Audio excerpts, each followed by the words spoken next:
Hi, this is Dr. Erica Lewis, recording a lecture on interviewing and empathy mapping. This is another mini lecture, meaning we're covering the points just most relevant to what you need to know for the class. There's so much information on both of these topics. They could take up a whole hour-long lecture, each on their own, even just focused on interviewing for design and empathy mapping for design. So we will hit the highlights that are most important for you to know, building on the training you've already had. So many of you are either experienced health providers, meaning that you already know some things about talking to humans, and even those of you who are newer to the health profession field have had some training in your curriculum on how to talk to people. So this is really getting at those basics of the intersection for the interviewing, the empathy mapping, and design that you may not already know about. So you've likely seen something like this before. It's the arc of an interview. And when we talk to humans, we often start by introducing ourselves, our role, giving them some context for why we're doing the interview. And you can use the class as context for that. I also find that giving the bigger why, why did you take this class? Why are you interested in problem solving around the addiction crisis is going to be more compelling for helping you to gain an interview or start an interview off well than just saying, oh yeah, it's for class. So talking to a professional about why you care about this can be a nice thing to include in your introduction to the project you're working on. Then there's some building of rapport, and this is a kind of place in the interview that I'm going to make some assumptions about your prior knowledge. And then there's some resources provided in the optional section if you feel like building rapport with humans is something that you'd like to have more help with. So as the interview progresses over time, once that rapport is built, then we can get at the stories and emotions that are relevant to the topic that you're interested in, and also what else relates to that topic for the particular person you're interviewing. You want to think a little bit broader than the box that you're most interested in order to understand the concept from the other person's perspective. And then towards the end of the interview is a good time to validate some of the things that you're thinking based on what you've heard.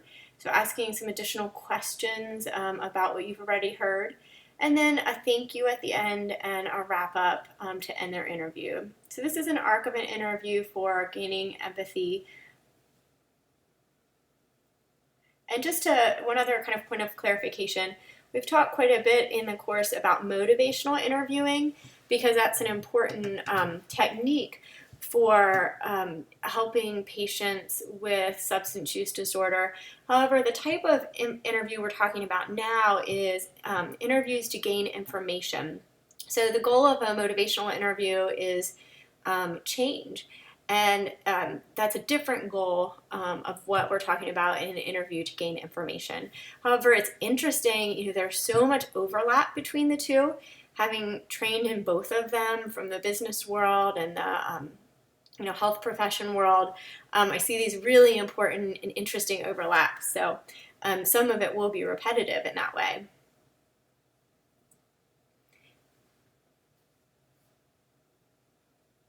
As you are asking questions, and you will see, in the optional resources provided, there are some discrepancies on recommendations for this. So I'll give you my recommendations based on working in the design space and the healthcare space.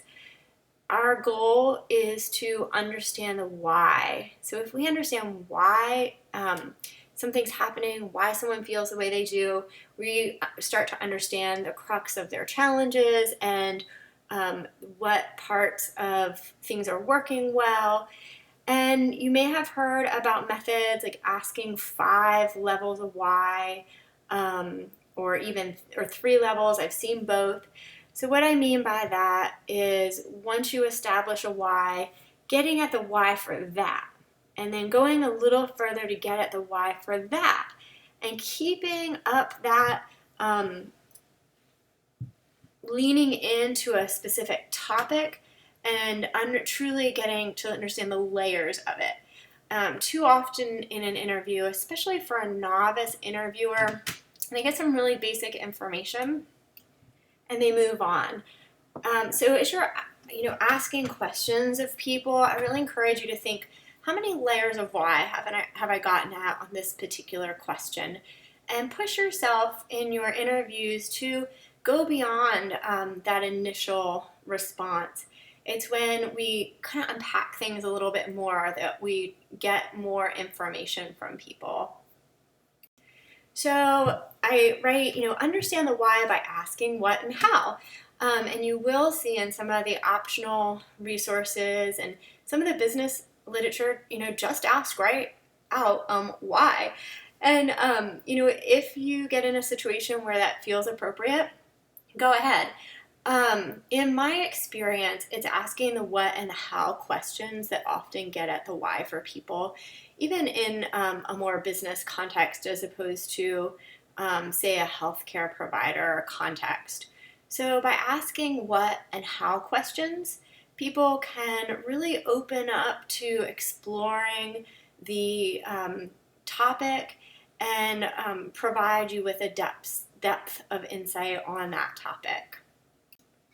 Interestingly, why it has been found to be almost universally causing a feeling of defense in people, regardless of culture. So, I use why pretty cautiously and find that I get at deeper insights by asking what and how. So, who's heard of active listening? We'll be working at our interviewing for information, and actually this is also some of the stuff that's pertinent to the motivational interviewing literature.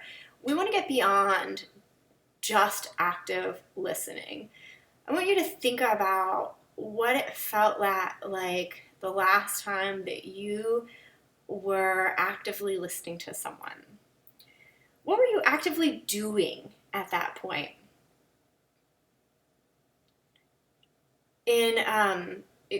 Almost universally get the response to that question that the person was thinking about what to say next.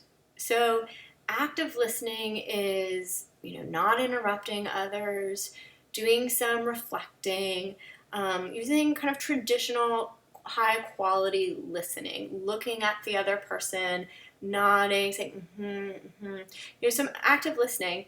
And at the same time, what often is happening in the mind of the person doing the asking is that their mind is racing about what they will say next, what question they'll ask.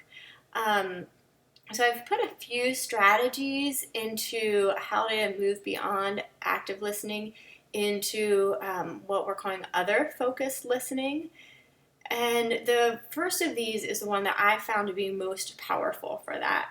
It feels so awkward the first time you try it. So I encourage you to try this out a few times before you give it a whirl in an interview. And, I have told students from all walks of life to try this and have had the most interesting stories back from things like a student saying that they've never had a conversation with a parent that was as rewarding to this was kind of a game changer in some relationship conversations. So give this first one a whirl. When the other person stops talking, wait a full 5 seconds before saying anything. And during those 5 seconds, I usually personally count 1, 2, and then I think about the next question I'm going to ask and ask it. So during those 5 seconds, what likely is to happen is that the other person's going to speak again. And they may say something that is totally not the direction you were going to take the conversation. It's allowing them to elaborate. And, even if you are the next one to speak and 5 seconds ends and you ask another question, this really creates a sense of having been listened to. And that's not something we get to enjoy often in our lives. So I encourage you to offer this gift to other people of this other focused listening and a true pause after they speak. So the rest of these are a little bit more, traditional listening techniques, doing reflections. So in interviews for gaining information, as opposed to a motivational interview or something a little bit more in depth, our reflections are usually simple. And a simple reflection is a flat mirror. So saying back, restating what the person said using their own words without exaggeration, interpretation, distortion. This can be really impactful and is actually considered a motivational interview technique. It can also be impactful for moving an interview into a deeper space to getting at that why. So peeling back those layers of why. Open-ended questions allow the user, the responder, to respond with more information, and summarizations are a good way to validate. So especially coming towards the end of the interview, summing up some of what you heard and seeing whether or not that it resonates can help the person, again, move to that deeper level of why, say something more beyond what they've said before. And then leaning into your observations. Observations are also very powerful, and there's a separate lecture on observations for design. And it can be really scary to make observations out loud to people. And this is, a second game changer in the active listening arena. So being able to call out those observations in a non-judgmental, open way and see what response you get can validate some of the assumptions you're making or inferences you're making, and again, get to that deeper level of why. So what do I mean by leaning into your observations? So, perhaps you notice during an interview that someone's tone of voice changes. And, they're talking about their son and they're saying, oh, yeah, we have the greatest relationship. Yeah, it's just, it's always been good. So you're hearing the hesitancy that I exaggerated in my voice there and the drop in tone. And really, the tone of voice isn't telling you the same thing as the words you're hearing. And we want to be respectful. Perhaps that person wants some privacy on that point. Yet, when we are open up the conversation to some more depth, especially if it's something relevant to the design space that we're interested in, the problem that we're interested in, can be extremely useful. So in a respectful way, saying, I noticed a little tone of voice change there. Tell me, what is that about? So it can be a way to offer an opportunity for the person to talk about what they truly feel or are thinking related to the topic. And they may tell you, that's just private, or and then we leave it at that. So number 6 then is avoiding directive language. And this is one of the hardest for me because I was trained oppositely in my nursing education. So tell me more. Things like that direct the person what to do, tend to kind of box the person in a little bit more as opposed to open up the conversation. So avoiding that when possible can feel best to your interviewee. So these are some pretty advanced tips for how to get into and really engage conversation that gets at the why. So practice these things before you go into your interviews. All right, so you'll get your interview information. What are you going to do with it? There is information on empathy mapping in other resources in this class, especially the Creative Confidence text, which you should be reading right now. What you see here is a pretty simple empathy map, and this is what you're expected to fill out for each interview.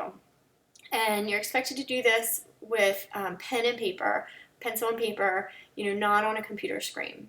So, you take a piece of paper, put a little X in it, like there, or big X, and write on the left-hand side, say and do, and then think and feel on the right.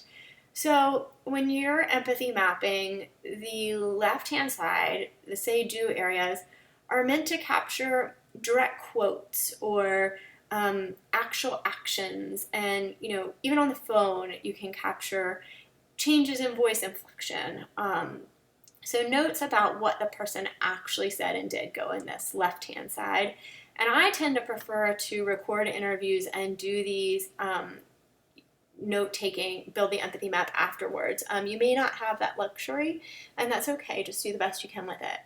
So then the think and feel sections are those inferences. So based on what you saw and what you heard, what is this person thinking and feeling? And that is helping you to articulate the whys that you heard in your interviews and get at those really important areas for innovation. So this is how you're going to organize the information that you get, and then we're going to use these empathy maps to better understand the challenge at hand. And we'll learn more about what to do with these in the next module. And just also keeping in mind, our goal of this class is better understanding the problem. And we'll do some brainstorming about solutions. Yet, our primary goal is this better understanding of the problem. And I don't want to say just, only understanding the problem differently and better can be a really impactful change to have happen. So if we have a poor, inadequate, or insufficient understanding the problem, everything else we do from there is going to be off. So when we do this process of a better understanding the problem, using the design thinking methods to better understand the problem, we are creating actual solutions instead of just changes. And it's a really important part of why design thinking is an important quality improvement method in healthcare. All right, thank you.